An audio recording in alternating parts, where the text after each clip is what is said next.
जय Hind friends. Welcome to defence way. और आज हम लोग हमारा लेके आ गए सेल का सेकंड पार्ट, जो कि हमारा होने वाला है प्रॉपर सेल के ऊपर। और आज हम लोग पूरा सेल खत्म कर देंगे लगभग लगभग। एंड फिर कल से हम लोग टिश्यूज चालू करेंगे। ओके, सो बिना किसी देरी के चालू करते हैं हमारा आज का टॉपिक, जो कि होने वाला है सेल। हमने जो प्रीवियस क्लास में देख लिए थे वो क्या क्या देख लिए थे। यूनिसेलुलर आपका देख लिया था हमने, आपका मल्टी सेलुलर देख लिए थे, है ना। देन आपका क्या देखे थे, आपका जो भी सेल ऑर्गेनल्स है, जैसे कि गोल्जी बॉडी हो गया, है ना। आपकी और क्या हो गया, आपकी लाइजोसोम हो गया, लाइजोसोम। लाइजोसोम मैन्युफैक्चरिंग कैसे होती है, आपका SER क्या होता है, आपका RER क्या होता है ना। Rough endoplasmic reticulum, smooth endoplasmic reticulum, what is plastid, है ना। What is mitochondria, what are the similarities between plastid and mitochondria. ये सब चीज़ हम लोगों ने पिछले क्लास में देखी थी। आई होप कि आप सभी को वो चीज़ समझ में आई होगी और काफ़ी ज़्यादा बेनिफिशियल होगी, क्योंकि आपने इस बार के क्वेश्चंस अगर आप देखेंगे, सो मैं एक क्लास आपकी क्वेश्चंस की भी लूंगा, जिसमें कि पूरे प्रीवियस ईयर के हम लोग क्वेश्चंस करने वाले हैं, ओके, बायोलॉजी के। सो चालू करते हैं हम लोग आज का चीज़ कि हम लोग आज क्या क्या पढ़ने वाले हैं। तो मैं आपको एक रफ चीज़ें बता दूंगा कि आपको आज क्या क्या पढ़ने वाले, ओके। आज हम लोग सबसे पहले देखने वाले हैं हमारा न्यूक्लियस के पार्ट्स, लाइक न्यूक्लियस का डायग्राम कैसा होता है, एंड उसके अंदर न्यूक्लियोलस क्या होता है, न्यूक्लियोइड क्या होता है, न्यूक्लियर मेम्ब्रेन क्या होती है आपकी। देन आपका क्रोमोसोम्स आपका हो जाता है वर्सेस क्रोमेटिन। वर्सेस क्रोमेटिन क्या होता है, क्रोमेटिन मटेरियल बोलते हैं ना जो, वो क्या होता है। देन तीसरा आपका क्या आ जाएगा, प्रोकार्योटिक वर्सेस यूकार्योटिक पढ़ लेंगे आज, यूकार्योटिक, ओके। देन आपका लास्ट में आ जाएगा आपका आज का, जो कि होता है osmosis versus diffusion. Diffusion versus osmosis आपका पढ़ेंगे, ऑस्मोसिस, ओके। सो ये चार चीज हम लोग आज पढ़ने वाले, ओके। तो चालू करते हैं हम लोग। सबसे पहले अगर हम बात करें न्यूक्लियस की, ठीक, यहाँ पर न्यूक्लियस की बात करते हैं, न्यूक्लियस की। ये हमारा हो गया डायग्राम सेल का, ओके। सेल का डायग्राम होगा। उसके पहले मैं एक चीज आपको बता दूं, सबसे स्मॉलेस्ट सेल जो होती है, सबसे smallest cell of the world, वो क्या हो जाएगी, वो हो जाएगी आपकी माइकोप्लाज्मा। माइकोप्लाज्मा आपकी स्मॉलेस्ट सेल हो जाएगी वर्ल्ड की। आपकी लार्जेस्ट सॉरी, लार्जेस्ट सेल, थोड़ा गला खराब है यार। Largest cell of the living organism, living organism, वो हो जाएगी आपकी ऑस्ट्रिच। ऑस्ट्रिच का जो अंडा होता है ना, ऑस्ट्रिच एग। और तीसरी आपकी होती है लॉन्गेस्ट सेल। लॉन्गेस्ट सेल जो आपकी हो जाएगी न्यूरॉन्स। न्यूरॉन्स ये स्टैटिक पोर्शन है, कहीं भी पूछ सकता है, आपके एफकेट हो गया, SSC हो गया, CDS में भी कभी कभी पूछ लेता है। So you get to know this information. बात करते हैं हम लोग न्यूक्लियस के ऊपर, ओके। सबसे पहले हमने कल देखे थे कि न्यूक्लियस होता किस किस के अंदर है और किस किस के अंदर नहीं होता है। लाइक सेल वॉल, सबसे पहले अगर हम बात करें सेल वॉल की, जो ऊपर की सेल वॉल होती है, सबसे पहले किस किस के अंदर होती है, किस किस के अंदर नहीं होती है। क्या प्लांट के अंदर होती है, क्या एनिमल के अंदर होती है। एक काम करते हैं, पहले ये न्यूक्लियस का हटा देते हैं। सबसे पहले सेल वॉल की चीज कल जो मैंने पढ़ाई थी वो एक बार रिकॉल कर लेते हैं। जिसने नहीं पढ़ा होगा वो एक बार देख लेगा, ठीक। यहाँ पर आ गया हमारा सेल वॉल। सबसे पहला, क्या प्लांट में होती है, देन क्या एनिमल में होती है, उसके बाद क्या फंगाई में होती है, देन क्या बैक्टीरिया में होती है, और लास्ट क्या वायरस में होती है, वायरस में होती है। सबसे पहले क्या प्लांट में होती है, हाँ भैया हमने कल ही बताया था प्लांट में सेल वॉल होती है। क्या एनिमल में होती है, नहीं, एनिमल में सेल वॉल नहीं होती है, ओके। देन फंगी में आपकी सेल वॉल होती है, बैक्टीरिया में भी आपकी सेल वॉल होती है, और वायरस में आपकी सेल वॉल नहीं होती है। अच्छा भैया, तो प्लांट में अगर आपकी सेल वॉल होती है तो किसकी बनी होती है, यहाँ लिख देता हूं मैं, made up by, made up by थोड़ा सा वॉइस का इशू आ रहा होगा यार, क्योंकि मेरा आज ईयरफोन मिल नहीं रहा था, तो यहाँ पर आज भी थोड़ा सा वॉइस का इशू, थोड़ा ध्यान लेना यार, है ना, थोड़ा वॉइस ऊपर नीचे हो सकती है। सो प्लांट की जो सेल वॉल होती है वो किसकी बनी होती है? सो ये बनी होती है सेलुलोज की। किसकी बनी होती है? सेलुलोज की बनी होती है। ओके, देन आपकी एनिमल की तो रहती नहीं है सेल वॉल, तो यहाँ पर तो ऑप्शन नहीं आएगा। देन आपकी फंगाई, जो फंगी बोलते हैं, ये किसकी बनी होती है? ये बनी होती है चिटिन या फिर काइटिन की बोल सकते हैं आप, है ना, सेल वॉल। आपकी बैक्टीरिया किसकी बनी होती है? ये बनी होती है पेप्टिडोग्लाइकोन, पेप्टिडिग्लाइकोन, ग्लाइकन, पेप्टिडिग्लाइकन ऐसा कुछ नाम है, ऐसा ही कुछ नाम है। इसकी बनी होती है। वायरस में तो सेल वॉल ही नहीं होती। अब जो कि वायरस में, आप एक चीज बता दो वायरस की। देखो वायरस क्या है? वायरस एक ना जेनेटिक मटेरियल बोल सकते हैं। क्या है? एक जेनेटिक मटेरियल इसके अंदर प्रेजेंट होता है। ठीक। सो वायरस की कभी देखना आपने, कभी वायरस की एंटीबायोटिक नहीं मिलती है। एंटीबायोटिक कभी आपको वायरस की नहीं मिलेंगी। What is the reason behind it कि वायरस की एंटीबायोटिक नहीं होती है? सो इसका सिंपल सा रीजन ये है कि वायरस जो होता है ना, इसको ढंग से कभी कोई पहचान नहीं पाया, बिकॉज इसके अंदर कोई सेल वॉल नहीं होती। ये ऐसे रिएक्ट करता ही नहीं है। अब जब आपको किसी चीज की बारे में इंफॉर्मेशन ज्यादा नहीं होंगी, आप उसकी वैक्सीन नहीं बना पाओगे, आप उसकी एंटीबायोटिक नहीं बना पाओगे। इसलिए वायरस की कभी दवा नहीं बनी है, वायरस की कभी भी वैक्सीन बनी है। ओके, बैक्टीरिया की एंटीबायोटिक बनती है तो बैक्टीरिया खत्म भी हो जाता है, लेकिन आप वहीं पर बात करूँ अगर वायरस की, तो कभी आपने देखा होगा वायरस की कभी भी आपको गोली नहीं मिलेंगी। आपको वायरस को हटाने के लिए आपकी कभी वैक्सीन बनती है। सो जैसे कि अगर हम बात करें कोविड की, सो कोविड की आपकी कभी भी क्या आई? वैक्सीन आई। कभी आपकी गोली नहीं है कोविड की, वैक्सीन आई। कभी देखना आपने कोविड में जितने लोग कोविड हुए, कभी डेंगू का इलाज करके ठीक किया किसी का कोविड, है ना। सो ये चीज क्या होती है? वायरस की कुछ कुछ चीजें मिलती है कुछ कुछ डिसीज से, सो उसको देखकर वो लोग ठीक करते हैं। कभी आपको वायरस की एंटीबायोटिक नहीं मिलेंगी। इसलिए वायरस के अंदर सेल वॉल तो वैसे भी नहीं होती है, और वायरस कभी भी जेनेटिक होता है। इसलिए आपको देखना अभी एड्स की आज तक कभी दवा नहीं बनी। ओके, वैक्सीन ऑब्वियसली रहती है, तो उसको लॉन्ग टर्म के लिए ठीक करने के लिए रहती है, बस सब संभालने के लिए रहती है। ओके, देन हमारा नेक्स्ट आता है न्यूक्लियस। ओके, न्यूक्लियस, ये थोड़ा सा खड़बड़ बन गया।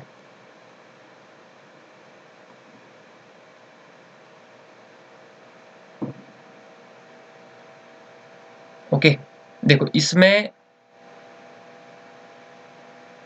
ये ना ऐसी कुछ रहती है, ठीक, ऐसी ऐसी रहती है। थोड़ा मेरा डायग्राम अच्छा नहीं बनेगा, इसके लिए माफी चाहूंगा। देखो ये होता है आपका प्लाज्मा मेम्ब्रेन। क्या होता है? प्लाज्मा मेम्ब्रेन होता है आपका ये, प्लाज्मा मेम्ब्रेन होता है आपका ये। ओके, देन आपका ये होता है ना न्यूक्लियस। देखो ये जो आपकी होती है ना, ये जो बीच की होल दिख रही है, मतलब यहाँ की जो बीच की गैप दिख रही है, मैं इसकी बात कर रहा हूँ। ये आपकी क्या होती है? ये आपकी होती है न्यूक्लियर पोर। क्या बोलते हैं इसको? न्यूक्लियर पोर, न्यूक्लियर पोर्स, इसको न्यूक्लियस पोर बोलते हैं। देन आपकी ये जो होती है, इसको तो आपको पता ही क्या बोलते हैं, इसको बोलते हैं अपन न्यूक्लियर मेम्ब्रेन। कलर चल लेता थोड़ा। ये क्या हो गया आपकी? Nuclear membrane. ओके, सो इसके अंदर क्या होता है? एक इसके अंदर ना एक यहाँ पर एक गोला लाइक स्ट्रक्चर होता है ना। और यहाँ पर जो भी है इतनी अंदर जो भी चीजें होती है ना, ये कौन सी होती है आपकी? ये होती है भाई आपकी प्रोटीन, है ना। आपकी क्या होती है? आपकी प्रोटीन होती है। देन आपका राइबोसोम रहता है। यहाँ पर क्या रहता है? राइबोसोम भी रहता है आपका यहाँ पर, क्योंकि यही प्रोटीन सिंथेसाइज करता है, यही प्रोटीन सिंथेसाइज करता है ना। आपकी जो भी डीएनए की, है ना, जो भी डीएनए हो गया आपका, जो भी जितना भी चीज होता है ना, जो भी आपका कॉपिंग होता है, डीएनए कॉपिंग वॉपिंग सब यहीं से होता है। बिकॉज इसके अंदर ही क्या होता है? आपका न्यूक्लियस के अंदर ही आपका क्रोमोसोम, डीएनए के अंदर आपका क्रोमोसोम, सब चीजें यहीं के अंदर अंदर अंदर लाया करती है। ओके, सो अब ये जो चीज मैं बता रहा हूँ, ये चीज क्या है? ये चीज आपकी होती है न्यूक्लियोलस। क्या होती है? Nucleolus, nucleolus. सो भैया न्यूक्लियस का काम क्या होता है? सो न्यूक्लियोलस की अगर मैं बात में अगर करूँ, सो न्यूक्लियोलस जो होता है ना, ये राइबोसोम को सिंथेसिस करता है, राइबोसोम को सिंथेसिस करता है। अब जब राइबोसोम को ये यहाँ सिंथेसिस करेगा, है ना, सो राइबोसोम जाके कहाँ चिपक जाएगा? ये जाएगा, चिपक जाएगा आपका RER में। इसलिए जो इंडोप्लाज्मिक रेटिकुलम उसको रफ कर देता है राइबोसोम, इसलिए वो रफ दिखती है, बिकॉज राइबोसोम वहां जाके चिपक जाता है। और राइबोसोम क्या करता है? आपका प्रोटीन सिंथेसिस करता है। और जब राइबोसोम आपका प्रोटीन सिंथेसिस कर रहा है, जब आपका प्रोटीन एक्सचेंज होता है, तभी आपका डीएनए कॉपिंग जब आगे पढ़ने वाले हो आगे चल के रिप्रोडक्शन में, तो आपको पता चलेगा वहां पर जो आपके पेरेंट्स है, आपकी जनरेशन आगे की, उनकी जो जनरेशन रहती है, उनकी जो उनके चिल्ड्रंस की जो जनरेशन होती है, उसमें कुछ ना कुछ सिमिलरिटी आपको देखने को मिलती है, बिकॉज वो आपका डीएनए कॉपिंग और जेनेटिक मटेरियल, जेनेटिक जीन्स के कारण होता है। ओके, सो ये चीजें यहीं से आती है। न्यूक्लियस आपका राइबोसोम सिंथेसिस करता है और यहाँ पर आपका प्रोटीन जो होता है ये राइबोसोम सिंथेसिस करता है। ओके, सो न्यूक्लियस न्यूक्लियोलस का आपको पता लगा क्या होता है, न्यूक्लियोलस क्या होता है, न्यूक्लियस, एंड क्या होती है न्यूक्लियर मेम्ब्रेन, जो कि क्या करती है, ये आपको न्यूक्लियस, ये करती है न्यूक्लियस, न्यूक्लियस की जितनी भी चीजें है इसको security guard, as a security guard security provide करती है, जैसे कि आपकी प्लाज्मा मेम्ब्रेन आपकी सेल को करती है, वैसे न्यूक्लियस के लिए आपकी न्यूक्लियस मेम्ब्रेन हो जाती है। ओके, ये वाली न्यूक्लियस मेम्ब्रेन। ओके, देन इसके बाद चलो ये हो गया अपना न्यूक्लियस। अगला हमारा क्या था, अगला था हमारा क्रोमोसोम वर्सेस क्रोमैटिन। सो अगले बात करते हैं हम लोग क्रोमोसोम वर्सेस क्रोमैटिन। यहाँ पर लिख देता हूँ पहले, क्रोमोसोम वर्सेस क्रोमैटिन।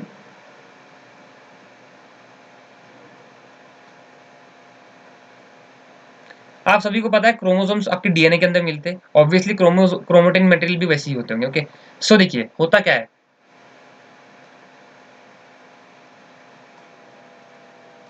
जो आपके क्रोमेटिन मटेरियल होते हैं ना, ये कुछ इस शेप में रहेंगे, लाइक ये आपका क्रोमेटिन हो गया, और इसके अंदर जो आपका डीएनए रहता है ना, इसके अंदर जो आपका डीएनए होता है वो कुछ इस तरीके से होता है, ये ऐसा कुछ मिलेगा आपको, जो कि क्या होगा, ये ऐसा कुछ, ठीक। और वहीं पर आपकी अगर बात मैं करूं क्रोमोसोम की, तो ये ऐसा होता है।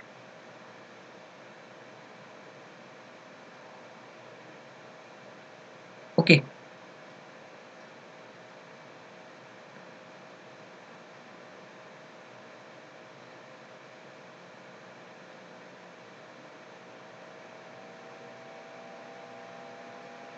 इसको थोड़ा सा सीधा बनाना था।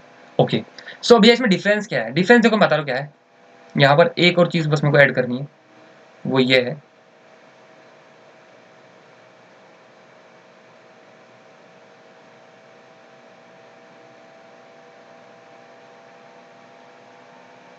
आप पूछ रहे होंगे भैया ये गोला गोला आप क्या बना रहे हो, क्या ना, बताओगा क्या है ये। देखो सबसे पहले अगर बात हम करें क्रोमेटिन मटेरियल की, ओके, क्रोमेटिन मटेरियल में क्या होता है, जब आपका जो क्रोमोसोम है, जो आपका जो क्रोमोसोम होता है ना, जब वो स्ट्रक्चर्ड फॉर्म में ना हो, ये कैसा है, ये स्कैटर्ड फॉर्म में बोल सकते हैं आप, कैसे बोल सकते हैं, स्कैटर्ड फॉर्म में। स्कैटर्ड मतलब क्या होता है, बिखरा हुआ, बिखरा हुआ, छोड़ो, बिखरा हुआ है ना। सो ये कैसा है, ये एक आपके लाइन शेप में नहीं है, ये आपका कैसा बिखरा हुआ है। इसमें जो डीएनए का जो आपका पोस्चर है, जो आपका अलाइनमेंट है, वो कैसा है, वो कैसा है, उल्टा सीधा कहीं कैसा भी है। ओके, और जब यहाँ पर अगर हम क्रोमोसोम की बात करें, तो क्रोमोसोम इसी चीज को जब अगर आप लाइन में अलाइनमेंट में लगा दो, जैसे आप यहाँ की किसी rod rod rod shape structure होता है ना क्रोमोसोम का, वो इसीलिए होता है रॉड शेप स्ट्रक्चर। सो देखो ये रॉड शेप स्ट्रक्चर हो गया क्रोमोसोम का। अब यहाँ पर डीएनए कैसा है, एक अलाइनमेंट में है ना, और आपका ये जो रेड रेड पोर्शन है, ये क्या है आपका, ये आपका प्रोटीन है, ये क्या आपका प्रोटीन है, जो कि क्या करता है, इसको, ये जो इनकी जो स्ट्रक्चर है, इसको अलाइनमेंट में होल्ड करके रखता है, प्रोटीन आपका ये खींच के रखता है, होल्ड करके रखता है। इसलिए यहाँ पर आपका प्रोटीन, प्रोटीन प्लस डीएनए जो है, ये मिलके क्या बनाता है, हिस्टोन्स। हिस्टोन्स आप बोलते हैं ना, हिस्टोन्स, वो यही है हिस्टोन्स, प्रोटीन प्लस डीएनए, वो इसी को बोलते हैं क्रोमोसोम्स को। और क्रोमेटिन मटेरियल में आपका प्रोटीन्स नहीं होता है, बिकॉज खाली डीएनए होता है, जो कि स्कैटर्ड फॉर्म में होता है, स्कैटर्ड फॉर्म में होता है, इसलिए यहाँ पर आपका इसमें कोई अलाइनमेंट नहीं होता, इसलिए इसको क्रोमेटिन मटेरियल बोलते हैं। ओके, और एक चीज और बता दूं, जब आपका सेल वॉल ब्रेक होता है, जब आपका क्या होता है, सेल वॉल, जब आपका सेल वॉल डिवाइड होता है, जब क्या होता है, सेल वॉल डिवाइड होता है, सो जब सेल वॉल डिवाइड होता है तो आपका कैसा होगा, जो क्रोमोसोम होगा, जो कोई आपका क्रोमोसोम बनेगा, जो कि डीएनए कुछ इस तरह का दिखेगा, कुछ इस तरह का प्रोटीन उसको होल्ड करके रखेगा, ये डिवाइड हो गया, यहाँ से ये डिवाइड हो गया, यहाँ से डिवाइड हो गया। लेकिन जब आपका सेल वॉल डिवाइड नहीं होता है, जब आपका सेल वॉल डिवाइड नहीं होता है, सो यहाँ पर प्रोटीन की तो कोई चर्चा ही नहीं होती है। सो यहाँ पर क्या होता है, यहाँ पर डीएनए स्कैटर्ड फॉर्म में रहता है, इसलिए जब जब आपका न्यूक्लियस जो आपका है, ये जब आपका सेल वॉल में अगर डिवाइड नहीं हुआ, तो आपका यहाँ पर क्रोमेटिन मटेरियल दिखेगा, और जब आपका सेल वॉल डिवाइड हो गया और एकदम प्रॉपर अलाइनमेंट में है, तो उसको हम क्रोमोसोम बोल देंगे।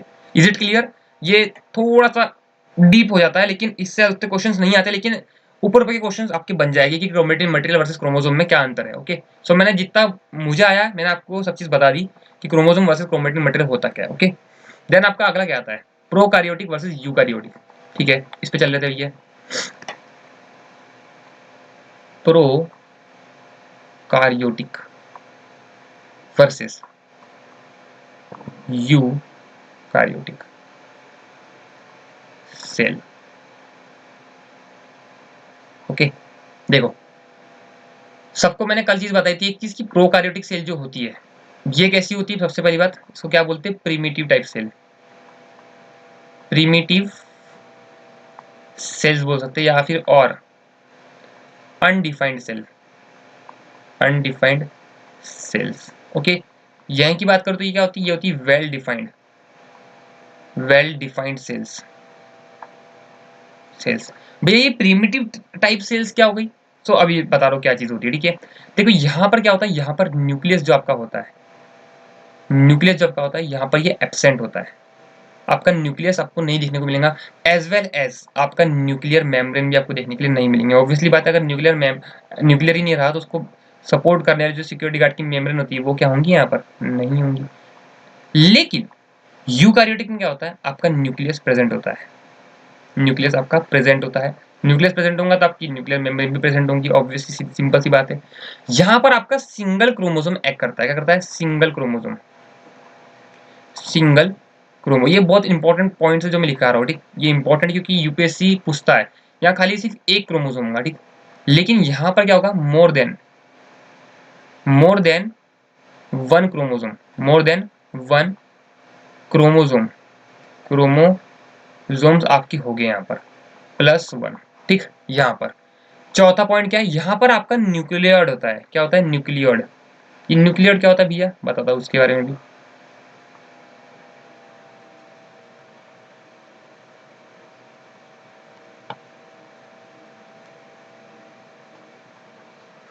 न्यूक्लियर्ड, न्यूक्लियर्ड क्या होता है? न्यूक्लियर्ड एक अनडिफाइंड, एक अनडिफाइंड रीजन है। क्या है? एक अनडिफाइंड रीजन है, एक अनडिफाइंड रीजन है आपका न्यूक्लियर्ड। देखो जैसे यूकार्योटिक सेल होती है ना, यूकार्योटिक सेल, उसका मैं अगर आपको डायग्राम बताऊं, यहाँ पर इसमें तो न्यूक्लियर्ड होता है क्योंकि इसमें न्यूक्लियस होता है। सो देखो मैं डायग्राम अगर बताऊं तो कैसा होता है,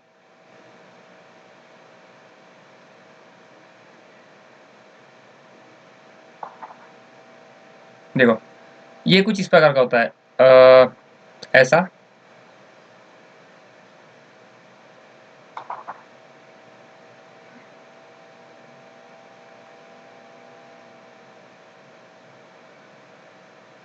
ऐसा होता है, ठीक। और यहाँ पर जो होता है ना आपका, यहाँ पर ऐसा, ये यहाँ पर न्यूक्लियस होता है, यहाँ न्यूक्लियस होता है, और ये आपकी वो सेल वॉल होती है, न्यूक्लियस मेंबर। अंदर क्या होता है आपका? न्यूक्लियर, ये सॉरी, ये अपना न्यूक्लियस होता है, और इसके अंदर आपका न्यूक्लियोलस होता है। क्या होता है? न्यूक्लियोलस होता है ना, जो कि आपका राइबोसोम सिंथेसिस करता है। लेकिन जो आपका प्रोकैरियोटिक होता है ना, ये एकदम ऐसा सिंपल ऐसा रहता है। इसमें अब आपका जैसे रीजन, ऐसे रीजन होते हैं, ठीक। सो यहाँ पर आपको न्यूक्लियस नहीं मिलेगा, यहाँ आपको आपको एक ऐसा एरिया मिल जाएगा, एक ऐसा एरिया मिल जाएगा जहां पर आपका सिंथेसिस तो होगा, लेकिन आपको वो पता नहीं होगा कि वो एरिया है क्या, तो उसको हम न्यूक्लियोइड बोलते हैं, जो कि अनडिफाइंड रीजन होता है। ओके, प्रोकैरियोटिक में। एक और चीज, पांचवी चीज, देखो 5 डिफरेंस बता रहा हूँ क्या क्या होता है इसके अंदर। आपका माइटोकॉन्ड्रिया जो हो गया, आपका माइटोकॉन्ड्रिया जो हो गया, इंपॉर्टेंट है, याद रख लेना। माइटोकॉन्ड्रिया हो गया, एंड बाकी जितने भी सेल ऑर्गेनल्स है, बाकी जितने भी सेल ऑर्गेनल्स है, ऑब्वियसली बात है ये यहाँ पर प्रेजेंट होंगे क्योंकि यहाँ पर न्यूक्लियस है। सो यहाँ पर प्रेजेंट होंगे। लेकिन यहाँ पर क्या क्या प्रेजेंट होगा? यहाँ पर 3 चीज आपकी प्रेजेंट होगी। यहाँ आपका राइबोसोम प्रेजेंट होगा, प्रोकैरियोटिक बता रहा हूँ मैं, राइबोसोम आपका प्रेजेंट होगा यहाँ पर, ठीक। आपका न्यूक्लिक एसिड भी प्रेजेंट होगा, न्यूक्लिक एसिड। देखो न्यूक्लिक एसिड का न्यूक्लियस से कोई लेना देना नहीं है, बता रहा हूँ मैं भी। तो यहाँ पर ये प्रेजेंट होगा। और तीसरा क्या होगा आपका प्रेजेंट? एक और चीज है, राइबोसोम हो गया, आपका न्यूक्लियस हो गया, और शायद आपका इसमें एक और चीज होती है, वो शायद लाइसोसोम होती है। माइटोकॉन्ड्रिया, इसके अंदर माइटोकॉन्ड्रिया नहीं होता है, माइटोकॉन्ड्रिया नहीं होता है, और सेल वॉल प्रेजेंट होती है सेल वॉल प्रेजेंट। भाई क्यों नहीं होगी cell wall present? Cell wall का तो कोई लेना वो है नहीं, क्योंकि ऑब्वियसली देख प्रोकैरियोटिक और यूकैरियोटिक सेल है, इसमें सेल वॉल प्रेजेंट है, इसके अंदर भी सेल वॉल प्रेजेंट होती है। सो अब यहाँ पर जो हम बात कर रहे हैं, माइटोकॉन्ड्रिया इसके अंदर नहीं होता है, किसके अंदर? प्रोकैरियोटिक के अंदर माइटोकॉन्ड्रिया नहीं होता, ये इंपॉर्टेंट चीज है। लेकिन यूकैरियोटिक के अंदर आपका माइटोकॉन्ड्रिया मिल जाएगा, और बाकी जितने भी सेल ऑर्गेनल्स है, आपका राइबोसोम हो गया, आपका लाइसोसोम हो गया, गोल्गी बॉडीज हो गया, ये सब चीजें आपको इसके अंदर मिल जाएगी। लेकिन यहाँ पर आपको माइटोकॉन्ड्रिया नहीं मिलेगा, आपको राइबोसोम मिल जाएगा, आपको न्यूक्लिक एसिड मिल जाएगा, आपको सेल वॉल भी मिल जाएगा यहाँ पर। ओके, सो ये बेसिक कुछ चीज़ है जो कि आपका प्रोकैरियोटिक और यूकैरियोटिक के अंदर डिफरेंस क्रिएट करती है। अब इसको क्यों प्रोकैरियोटिक बोलते हैं? बिकॉज ये प्रिमिटिव टाइप सेल्स होती है, ये हर चीज फंक्शन नहीं कर सकती, यूकैरियोटिक सेल्स आपके हर एक चीज फंक्शन कर सकती है बिकॉज इसके अंदर न्यूक्लियस होता है, एक वेल डिफाइंड न्यूक्लियस होता है। आप इसको न्यूक्लियस को अच्छे से देख सकते हैं, लाइक माइक्रोस्कोपिक लेवल की बात कर रहा हूँ मैं। आप यहाँ पर न्यूक्लियस न्यूक्लियस का क्या काम होता है, न्यूक्लियस क्या होता है, आपको ये सब चीज के अंदर मिल जाएगी। लेकिन प्रोकैरियोटिक सेल में आपको हर एक चीज नहीं मिल पाएगी। आपका यहाँ अनडिफाइंड रीजन रहता है, आपका यहाँ सिंगल क्रोमोसोम एक्ट करता है, यहाँ पर मोर देन वन क्रोमोसोम भी एक्ट करता है। आपका न्यूक्लियस यहाँ पर एब्सेंट होता है, न्यूक्लियर मेम्ब्रेन ऑब्वियसली एब्सेंट होगी। यहाँ पर आपकी न्यूक्लियस जो आपका प्रेजेंट होगा। ओके, देन आपका माइटोकॉन्ड्रिया यहाँ और बाकी सेल ऑर्गेनल्स यहाँ प्रेजेंट होते हैं, लेकिन यहाँ पर राइबोसोम हो जाएगा, न्यूक्लिक एसिड भी आपका प्रेजेंट हो जाएगा, सेल वॉल भी आपका प्रेजेंट हो जाएगा, लेकिन माइटोकॉन्ड्रिया आपका प्रेजेंट नहीं होता। ये इंपॉर्टेंट चीज है, ये क्वेश्चन में भी आ सकता है। ओके, ये इंपॉर्टेंट मार्क कर देता हूँ कि माइटोकॉन्ड्रिया आपका नहीं होता है आपका प्रोकैरियोटिक में। ओके, इंपॉर्टेंट चीज है ये। देन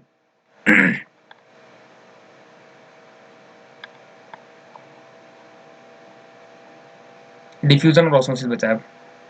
ओके, यहाँ करते हैं डिफ्यूजन और ऑस्मोसिस की बात। डिफ्यूजन, पहले डिफ्यूजन की बात कर ले, क्या होता है। देखो, आपका डिफ्यूजन मतलब होता है किसी भी चीज का हाइयर कॉन्सेंट्रेशन से, मैं लिख देता हूँ, कम करता हूँ,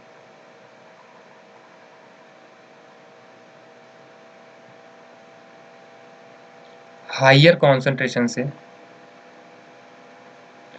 टू लोअर कॉन्सेंट्रेशन जाना, इसको हम डिफ्यूजन बोलते हैं। ओके, इसे क्या बोलते हैं, डिफ्यूजन बोलते हैं। और यही चीज अगर आपकी लिक्विड में हो जाए, कि हाइयर कॉन्सेंट्रेशन ऑफ लिक्विड जो है ये चेंजेस हो जाए, आपका जो आपका चल जाए लोअर कॉन्सेंट्रेशन ऑफ लिक्विड में, इसको हम ऑस्मोसिस बोल देंगे। इतना ही सिंपल है ये। अब इसको करते कैसे है, होता कैसे है, इंपॉर्टेंट है। सबसे पहले अगर हम लोग बात करें ह्यूमन बॉडी की बात, अगर हम करें, ठीक, ह्यूमन बॉडी की, मैं यहाँ पर ह्यूमन बॉडी बना लेता हूँ।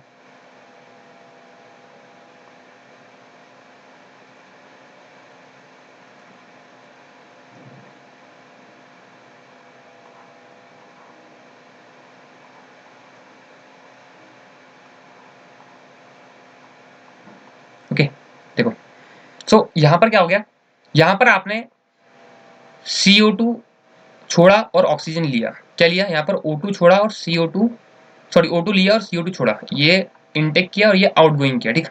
सो जो सराउंडिंग है ना, सराउंडिंग, यहाँ पर क्या होगा आपका, यहाँ पर जब अंदर आप ब्रीथिंग करोगे, सो यहाँ पर आपकी ऑक्सीजन क्या होगी, यहाँ आप ऑक्सीजन ले रहे होंगे और यहाँ पर CO2 छोड़ रहे होंगे, CO2 छोड़ रहे होंगे, ठीक, बाहर निकाल रहे होंगे। सो यहाँ पर एक्सेस अमाउंट किसका है, CO2 का है। यहाँ पर ज्यादा क्या है, यहाँ पर ज्यादा CO2 है। ओके, और सराउंडिंग में सबसे ज्यादा क्या हो जाएगा, ऑक्सीजन हो जाएगा। ऑक्सीजन सराउंडिंग में ज्यादा है। तो भैया बोलना क्या चाह रहे हो आप, बोलना मैं ये चाह रहा हूँ कि जब सराउंडिंग में O2 ज्यादा है, सो हम क्या ले रहे हैं, हम O2 ले रहे हैं कभी भी। सो ये हायर कॉन्सेंट्रेशन कहाँ हुआ, सराउंडिंग में हायर कॉन्सेंट्रेशन हुआ। और लोअर कॉन्सेंट्रेशन कहाँ हुआ, आपकी बॉडी के अंदर O2 का लोअर कॉन्सेंट्रेशन है। देखो, ये इनटेक हुआ, इनटेक भी हुआ और ये कम है, ये क्या है, कम है O2, ऑब्वियसली बात है, ठीक। वो बात अलग है कि हम लोग बैलेंस आउट करना पड़ता है, क्योंकि हम लोग जब ब्रीथिंग करते हैं हमारा बैलेंस आउट होता है कोई भी चीज। ओके, जितना इक्वल हमारा O2 है हमारी बॉडी के लिए, उतना ही CO2 का एक्सेस करना भी है। ओके, सो सराउंडिंग में O2 ज्यादा है, सो ये होगा हमारा सराउंडिंग। यहाँ पर O2 का लेवल ज्यादा है और यहाँ पर CO2 का लेवल कम है, ठीक। यहाँ पर अंदर बॉडी में O2 कम है और CO2 ज्यादा है, सो यहाँ पर CO2 के लिए हायर कॉन्सेंट्रेशन हो गया और यहाँ पर O2 के लिए लोअर कॉन्सेंट्रेशन हो गया। यहाँ पर O2 के लिए हायर कॉन्सेंट्रेशन हो गया, यहाँ CO2 के लिए लोअर कॉन्सेंट्रेशन हो गया। सो अब जब हम लोग ब्रीदिंग कर रहे हैं तो हम लोग क्या करते हैं, O2 को लेते हैं। सो O2 लिया तो कैसे लिया, higher concentration to lower concentration हमने लिया। ओके, देन CO2 हम छोड़ते हैं, तो CO2 जब हम नाक से छोड़ रहे हैं तो ये हायर कॉन्सेंट्रेशन से लोअर कॉन्सेंट्रेशन हुआ। सो सिमिलरली यही चीज हमारी कहाँ होती है, प्लाज्मा मेम्ब्रेन के अंदर होती है। प्लाज्मा मेम्ब्रेन क्या करती है, सिलेक्टिवली परमीबल मेम्ब्रेन होती है। सो डिफ्यूजन का मतलब ही ये होता है कि जब हम लोग, ये आपकी प्लाज्मा मेम्ब्रेन हो गई, ये आपकी क्या हो गई, प्लाज्मा मेम्ब्रेन हो गया आपकी, ठीक, ये क्या हो गया, अपनी प्लाज्मा मेम्ब्रेन हो गई। सो यहाँ पर क्या हो रहा है, यहाँ पर O2 का इनटेक हो रहा है और CO2 का आउटगोइंग हो रहा है। सो यहाँ पर ये जो चीज होती है ब्रीदिंग की, ये इसी से होती है। हमारी हर एक जो सेल है वो ऑक्सीजन लेती है, एल्वोलाई में जो हमारी ऑक्सीजन जाती है। ओके, सो O2 हम लोग ले रहे हैं, CO2 छोड़ रहे हैं, सो हम लोग की ये जो प्रोसेस होती है इसको डिफ्यूजन बोलते हैं। डिफ्यूजन क्या कि जो आपका बाहर का सराउंडिंग था उसमें O2 हाईएस्ट था, तो वहां पर हाईएस्ट कॉन्सेंट्रेशन था और अंदर लोअर कॉन्सेंट्रेशन था। सो हायर कॉन्सेंट्रेशन से लोअर कॉन्सेंट्रेशन आपकी O2 गई और देन आपकी CO2 जो है ये हायर कॉन्सेंट्रेशन से लोअर कॉन्सेंट्रेशन आपकी निकली है। सो ये आपका जो डिफ्यूजन होता है ये कैसे होता है, तो इंपॉर्टेंट लाइन यहाँ पर ये बनती है, आपको क्वेश्चन में घुमा देगा। Diffusion is the process where plasma membrane plasma membrane plasma membrane circulates या रेगुलेट्स बोल सकते हैं the breathing level, the breathing process by exchanging the gases पता कौन सी है, CO2 and O2। Okay, through, ये इंपॉर्टेंट है। अब थ्रू क्या, यहां पर फुल मेम्ब्रेन नहीं, semi permeable membrane, semi permeable semi permeable membrane, क्योंकि मैंने पहली क्लास में बताया था कि आपको हर एक चीज अंदर नहीं जाननी चाहिए, कुछ सिलेक्टिवली चीज को ही अंदर जान देती है आपकी प्लाज्मा मेम्ब्रेन। ओके, सो ये इंपॉर्टेंट लाइन है आपकी, थ्रू सेमी परमिएबल मेम्ब्रेन, इसको ऐसा बना लेना, ये होगी सेमी परमिएबल मेम्ब्रेन और ये आपकी CO2 O2 जा रही है। ओके, सो ये इंपॉर्टेंट है, क्वेश्चन में यहाँ पर ना फुल परमिएबल मेम्ब्रेन दे देगा, सो आप वहां पर कंफ्यूज हो जाओगे, so you will get confuse. So इसलिए इंपॉर्टेंट ये कि आपको सेमी परमिएबल मेम्ब्रेन भी पढ़ना होगा क्वेश्चंस के अंदर। ओके, देन ये आपका डिफ्यूजन हो गया। अब आपको बता दो होता कैसे है, लाइक देखो, यहीं पर अगर हम लिक्विड की बात करते तो हायर कॉन्सेंट्रेशन आपका, अगर लिक्विड की बात मैं करूं, लिक्विड की टू लोअर कॉन्सेंट्रेशन आकर आपका जाता है liquid through semi permeable membrane, through semi permeable membrane, उसको हम ऑस्मोसिस बोल देंगे। ओके, सो होता कैसे, देखो देखो दो चीजें होती है। सबसे पहले होती है एक, मैं एक बना देता हूं,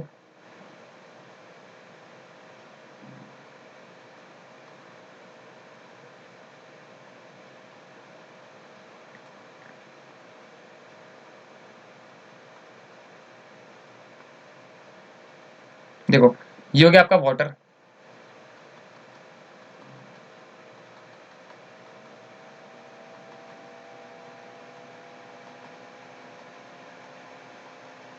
ओके, देन इसके अंदर हो गए कुछ पार्टिकल्स, यहाँ पर एक दो तीन, यहाँ पर एक दो तीन चार पाँच छ सात आठ, ठीक। देखो वैसे तो हमारे इसमें दो होते प्रोसेस। ओके, एक होती है एक्टिव ट्रांसपोर्टेशन, एक होती है पैसिव ट्रांसपोर्टेशन। मैं यहाँ लिख दे रहा हूँ इधर साइड। ओके,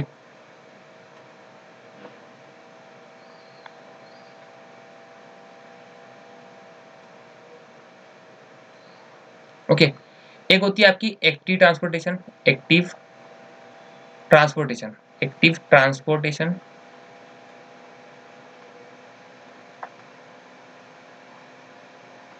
अरे यार यहाँ पर नहीं आ पाएगा, चलो उसको मैं उधर साइड लिख दूंगा। ओके,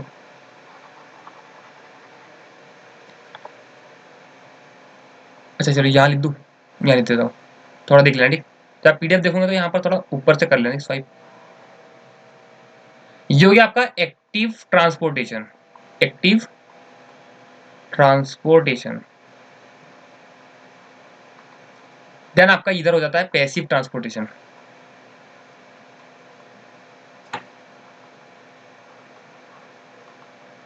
देखो पैसिव मतलब होता है शांत। यहाँ पर क्या होता है, यहाँ पर आपका हायर कॉन्सेंट्रेशन से सिंपल लोअर कॉन्सेंट्रेशन चले गया आपका, ठीक। सो यहाँ पर कोई भी एनर्जी नहीं लगती है आपको, यहाँ पर कोई भी एनर्जी आपको रिक्वायर्ड नहीं होती है, एनर्जी रिक्वायर्ड आपको नहीं होती है, यहाँ पर नहीं होती है, ठीक। लेकिन यहाँ पर क्या होता है, यहाँ पर लोअर कॉन्सेंट्रेशन से आपका हायर कॉन्सेंट्रेशन जाता है, सो यहाँ पर आपको एनर्जी लगेगी। ऑब्वियसली बात है, आपको ऐसी जगह से जा रहे हो लोअर कॉन्सेंट्रेशन से आपको हायर कॉन्सेंट्रेशन कोई चीज देनी पड़ रही है, तो आपको यहाँ पर एनर्जी लगेगी। बस इतना ही डिफरेंस होता है यहाँ पर हायर एक्टिव ट्रांसपोर्टेशन। ये एनसीईआरटी में नहीं दिया है, लेकिन आप लोग को पढ़ना पड़ेगा क्योंकि हमको सर ने पढ़ाया, भैया ने पढ़ाया। ओके, सो आप लोग एक बार देख लेना इसको, ठीक। एक होता है पैसिव ट्रांसपोर्टेशन, यहाँ पर आपका हायर कॉन्सेंट्रेशन से लोअर कॉन्सेंट्रेशन जाता है, देन आपका यहाँ पर एनर्जी रिक्वायर्ड नहीं होती, बिकॉज एकदम सिंपल प्रोसेस होती है। लेकिन एक्टिव ट्रांसपोर्टेशन में आपका लोअर कॉन्सेंट्रेशन से हायर कॉन्सेंट्रेशन जाता है और वहां पर आपको एनर्जी लगती है, वहां आपको एनर्जी अच्छी खासी अमाउंट में लगती है। ओके, देन यहाँ पर होता क्या है, देखो यही चीज अब आप आगे बताऊंगा कि लोअर कॉन्सेंट्रेशन से हाई कॉन्सेंट्रेशन कैसे जाता है, किसको सॉलिड बोलते हैं किसको सॉल्वेंट, अब वो यहाँ बड़ा पड़ा हुआ, ठीक। देखो ये क्या हो गया आपका, ये हो गया आपका बीकर है ना, ये हो गया आपका सराउंडिंग, ठीक। देखो ये आपका हो गया सॉल्यूट, इसको बोलते हैं आप सॉल्यूट। और ये क्या हो गया आपका सॉल्वेंट। सॉल्वेंट जो बाहर से डालते हैं उसको बोलते हैं हम सॉल्यूट, और जो अंदर से डालते हैं उसको बोलते हैं, अंदर जो पहले प्रेजेंट रहता है ना, जो ज्यादा अमाउंट में रहता है उसको बोलते हैं सॉल्वेंट, और एक होता है सॉल्यूट। ठीक, इन दोनों का मिक्सचर क्या होता है, इन दोनों का मिक्सचर होता है आपका सॉल्यूशन। सॉल्यूशन ओके, ये हो गया। अब देखो यहाँ पर हो क्या रहा है, यहाँ पर आपका सॉल्यूट कितने मात्रा में, 3 मात्रा में, और आपका वाटर ज्यादा है। ठीक, तो यहाँ पर क्या हो गया, यहाँ पर आपका सराउंडिंग कम है, मतलब यहाँ पर आपका जो क्या है, यहाँ पर वाटर ज्यादा है, यहाँ पर क्या है, वाटर ज्यादा है और सॉल्यूट कम है। सॉल्यूट सॉल्यूट आपका कम है, लेकिन यहाँ पर आपका सॉल्यूट ज्यादा है। सॉल्यूट देखो यहाँ पर ज्यादा है वाटर के कंपेरेटिवली, वाटर के लेवल से। ओके, यहाँ पर वाटर कम है। सो अब क्या होगा, जब वाटर की अगर हम बात करेंगे, जब हम वाटर की बात करेंगे तो वाटर ज्यादा किधर है, इधर ज्यादा वाटर है और इधर कम वाटर है। तो यहां पर क्या होगा,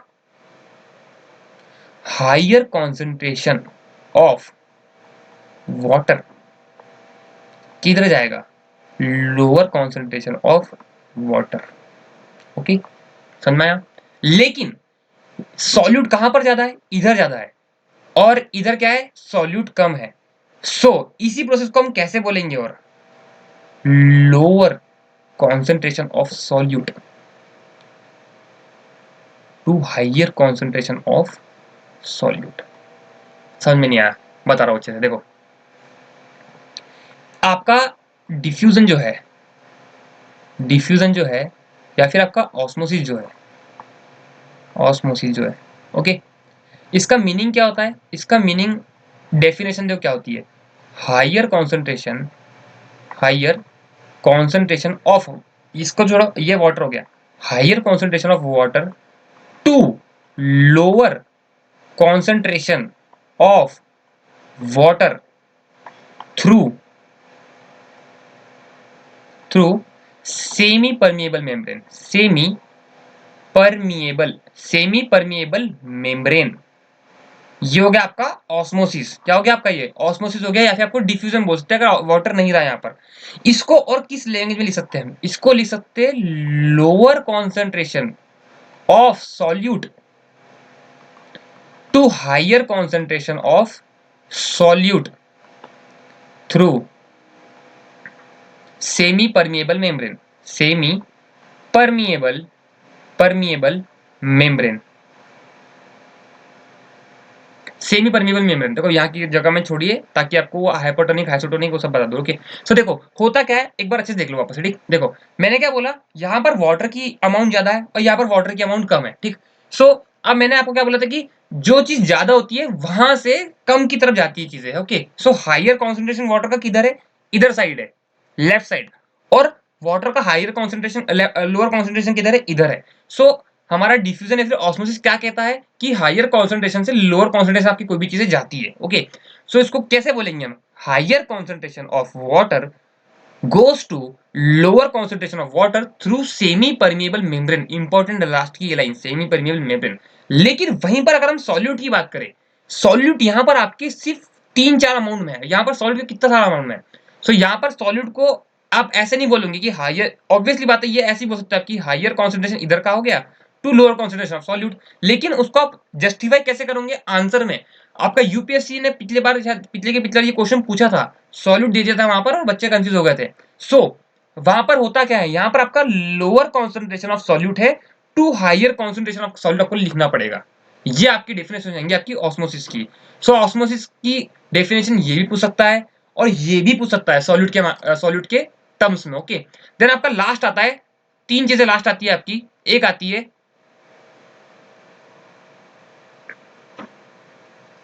आपकी हाइपोटोनिक, हाइपरटोनिक, एक होती है आइसोटोनिक।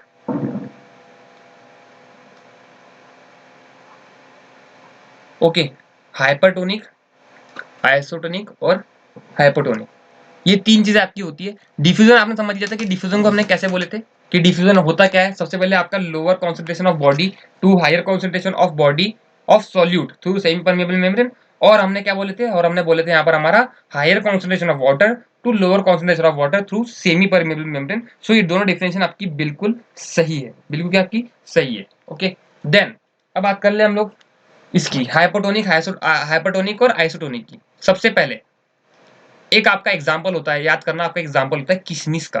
क्या होता है? किशमिश का। रेजिन्स बोलते हैं इसको, रेजिन्स।